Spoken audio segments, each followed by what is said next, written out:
ಅಭಿವೃದ್ಧಿ ವಿಷಯಕ್ಕೆ ಬಂದಾಗ ಯಾವುದೇ ಸರ್ಕಾರವಿರಲಿ ಉತ್ತರ ಕರ್ನಾಟಕವನ್ನು ಆದ್ಯತೆಯಾಗಿ ಪರಿಗಣಿಸಿಲ್ಲ. ಅದರಲ್ಲೂ ನೀರಾವರಿ ಯೋಜನೆಗಳ ವಿಚಾರದಲ್ಲಿ ಉತ್ತರ ಕರ್ನಾಟಕಕ್ಕೆ ನ್ಯಾಯ ಸಿಕ್ಕಿಲ್ಲ.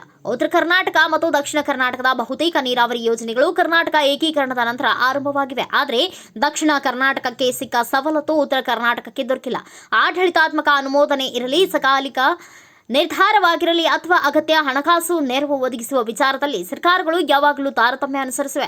ಉತ್ತರ ಕರ್ನಾಟಕದ ನೀರಾವರಿ ಯೋಜನೆಗಳು ಎಂದರೆ ಈಗ ಕೆಲವು ಚುನಾವಣೆಯ ಸರಕಷ್ಟೇ. ಮಹದಾಯಿ ಮತ್ತು ಕೃಷ್ಣ ಮೇಲ್ದಂಡೆಯಂತಹ ನೀರಾವರಿ ಯೋಜನೆಗಳನ್ನು ಮುಂದಿಟ್ಟುಕೊಂಡು ರಾಜಕಾರಣ ಮಾಡುವುದು ಆ ಭಾಗದ ಜನಪ್ರತಿನಿಧಿಗಳಿಗೆ ಸಾಮಾನ್ಯವಾಗಿದೆ.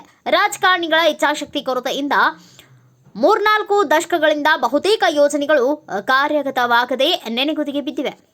ದಶಕಗಳ ಬಹುದೊಡ್ಡ ಬೇಡಿಕೆಗಳಾದ ಕೃಷ್ಣಾ ಮೇಲ್ದಂಡೆ ಯೋಜನೆ, 3ನೇ ಹಂತ ಹಾಗೂ ಕಳಸಾ ಬಂಡೂರಿ ನಾಲಾ ಯೋಜನೆಗಳನ್ನು ಆದ್ಯತೆ ಮೇರೆಗೆ ಅನುಷ್ಠಾನಗೊಳಿಸುವ ಕಾಳಜಿ ಯಾವ ಪಕ್ಷದಿಂದಲೂ ಸಾಧ್ಯವಾಗುತ್ತಿಲ್ಲ. ಕಳೆದ 20 ವರ್ಷಗಳಲ್ಲಿ ಪ್ರಾರಂಭವಾದ ಬಹುಪಾಲು ಯೋಜನೆಗಳನ್ನು ಇನ್ನೂ ಪೂರ್ಣಗೊಂಡಿಲ್ಲ. ಕೆಲವು ಪೂರ್ಣಗೊಂಡಿದ್ದರೂ ಸಮರ್ಪಕವಾಗಿ ಕಾರ್ಯನಿರ್ವಹಣೆಯಾಗುತ್ತಿಲ್ಲ. ಇದರ ಜೊತೆಗೆ ಏತ ನೀರಾವರಿ ಯೋಜನೆಗಳು ಕೂಡ ಕುಂಠಿತವಾಗಿ ಸಾಗುತ್ತಿವೆ. ನೀರಾವರಿ ರೈತರ ಸಮಸ್ಯೆಗಳು, ಮೂಲ ಸೌಕರ್ಯ, ಕೈಗಾರಿಕಾ ನೀತಿ, ಸಾಂಸ್ಕೃತಿಕ ನೀತಿಗಳಾಗಿರಬಹುದು. ಯಾವುದೇ ವಿಷಯದಲ್ಲಿಯೂ ಉತ್ತರ ಕರ್ನಾಟಕವನ್ನು ಎರಡನೇ ಆಯ್ಕೆ ಎಂಬಂತೆ ಸರ್ಕಾರಗಳು ಪರಿಗಣಿಸಿವೆ. ಆ ಭಾಗದ ಒಂದೊಂದು ಜಿಲ್ಲೆಗಳಲ್ಲಿ ಒಂದೊಂದು ತೆರನಾದ ಸಮಸ್ಯೆಗಳಿವೆ. ರೈತ, ಕೂಲಿಕಾರ, ನೇಕಾರ, ಕೈಗಾರಿಕೆ, ಸಕ್ಕರೆ ಕಾರ್ಖಾನೆ, ನೀರಾವರಿ, ಶಿಕ್ಷಣ, ಆರೋಗ್ಯ, ಉದ್ಯೋಗ, ರಸ್ತೆ, ಸಾರಿಗೆ ಒಳಗೊಂಡ ಸಮಸ್ಯೆಗಳನ್ನು ಜನರು ಬಾಧಿಸುತ್ತಿದ್ದಾರೆ.